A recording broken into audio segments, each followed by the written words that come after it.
Our next speaker is an independent economist and wildlife policy analyst from South Africa.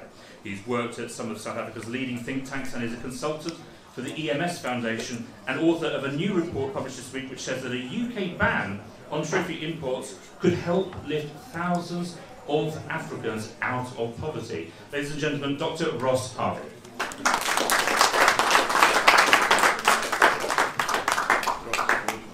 Honourable members, colleagues, guests, it is a great honour and privilege for me to be addressing you today as we urge the British government to ban trophy hunting imports into Great Britain. You need no reminding that 213 years ago, in these very chambers, William Wilberforce defeated the Atlantic slave trade. John Pollock, his biographer, writes the following: "The House rose almost to a man and turned towards Wilberforce in a burst of parliamentary cheers.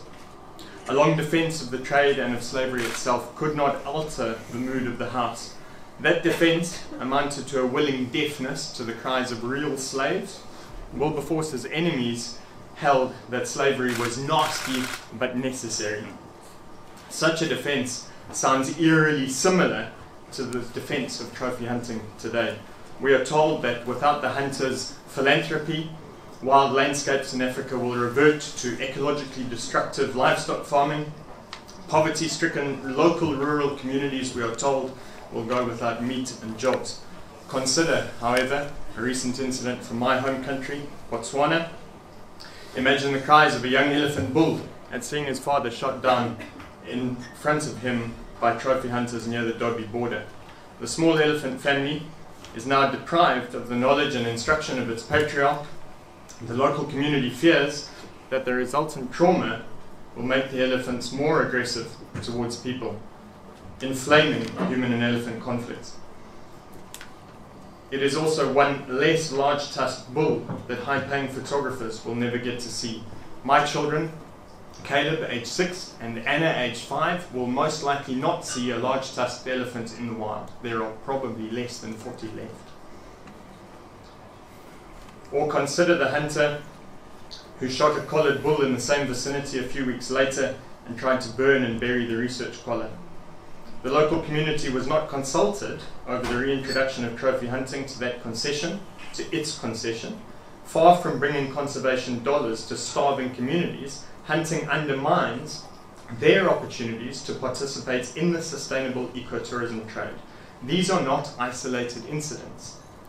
They simply betray the underlying worldview that animates trophy hunting, a way of thinking that glorifies domination and ridicules stewardship. The idea that local communities in rural Africa desire trophy hunting, or that it is nasty but necessary for conservation, is fanciful propaganda. It ignores the fact that economic alternatives exist. It ignores the fact that those alternatives may create up to 11 times more jobs per hectare than trophy hunting. That's in South Africa alone.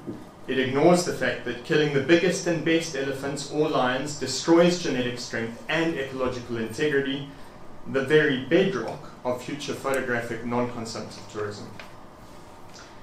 It ignores the fact that trophy hunting is a fundamentally horrifying extractive activity that expropriates African animals' body parts to a trophy wall, normally on some Western rich home. Friends, trophy hunting is morally repugnant, even to those who reluctantly support it as nasty but necessary.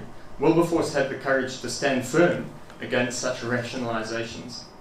It is no coincidence that he was also instrumental in forming the first society for the prevention of cruelty to animals in this nation. He would have had in mind the words of Proverbs 12, "The righteous care for the needs of their animals, but the kindest acts of the wicked are cruel."